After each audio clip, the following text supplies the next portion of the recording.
Bonjour et bienvenue dans Climate Now, notre rendez-vous mensuel sur ce qui se passe réellement sur notre planète. Au cours de cette émission, des experts nous parleront des liens entre le coronavirus, la pollution et le changement climatique, comme Oksana Tarasova qui nous expliquera que l'impact de l'arrêt de l'activité économique sur les niveaux de CO2 atmosphérique sera probablement très faible. Mais d'abord, observons les dernières données du service Copernicus sur le changement climatique. En Europe, en mars, les températures moyennes étaient supérieures de près de 2 degrés Celsius à la moyenne observée entre 1981 et 2010. Les chiffres dans certaines régions d'Ukraine et de Russie sont sans équivoque. En Ukraine, les températures étaient jusqu'à 6 degrés supérieures à la moyenne de saison, l'écart atteignant les 8 degrés en Russie.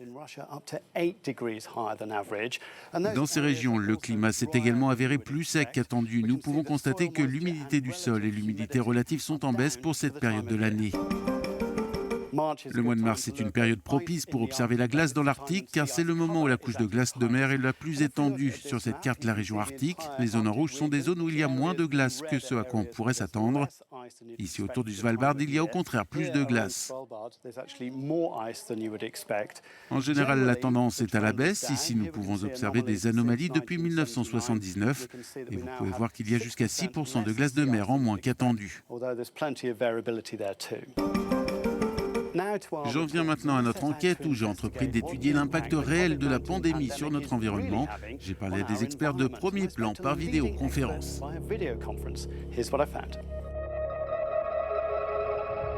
J'ai l'impression que l'Europe est dans l'impasse. Les rues normalement remplies de véhicules sont vides. Les pays se sont cloisonnés. Forcément une bonne nouvelle pour l'environnement, me direz-vous? D'une certaine manière, oui. Les images du satellite Sentinel-5P montrent maintenant comment les niveaux de pollution de l'air par le dioxyde d'azote ont chuté en France et en Italie. L'air des villes est plus sain, c'est une bonne nouvelle, pour l'instant. Je ne pense pas que l'on puisse dire que cette diminution ait une signification à long terme. Toutefois, à court terme, je pense que ces diminutions sont utiles. Le niveau de pollution de l'air affecte la santé cardio-pulmonaire en général. Donc avoir moins de pollution à un moment où ce virus est présent ne peut être qu'une bonne chose. This virus is around can only be a good thing. Et il pourrait y avoir un autre avantage à la diminution de la pollution atmosphérique actuelle, car il est possible que le Covid-19 puisse être transporté par des particules de pollution. Il n'y a pas de consensus scientifique à ce sujet, mais certains experts penchent pour cette hypothèse.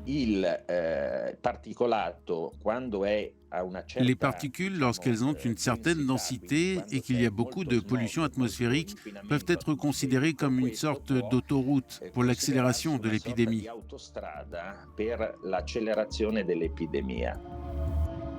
Une réduction de la pollution de l'air à court terme est donc une bonne chose. Cependant, malgré le ralentissement économique, les émissions de gaz à effet de serre se poursuivent. Les niveaux de dioxyde de carbone atteignent des niveaux records.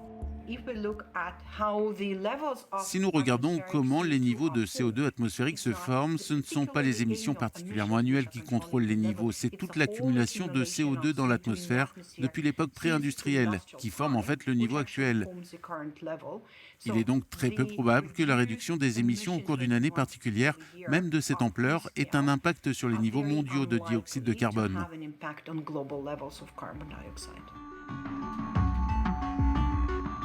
Cette pandémie de coronavirus a eu un impact immédiat et important sur notre quotidien personnel et professionnel.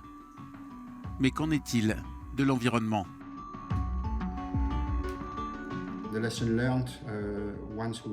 Les leçons apprises une fois cette crise derrière nous seront très importantes pour repenser le problème de la pollution de l'air.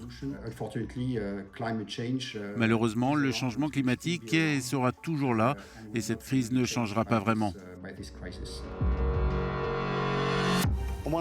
Dernier point, on s'est beaucoup interrogé sur la disparition du virus une fois que le temps estival sera installé. La réponse n'est pas claire, nous n'avons pas encore assez d'informations, il y a tellement de variables, y compris la façon dont vous et moi nous comportons. Alors restez en sécurité et on se reverra la prochaine fois.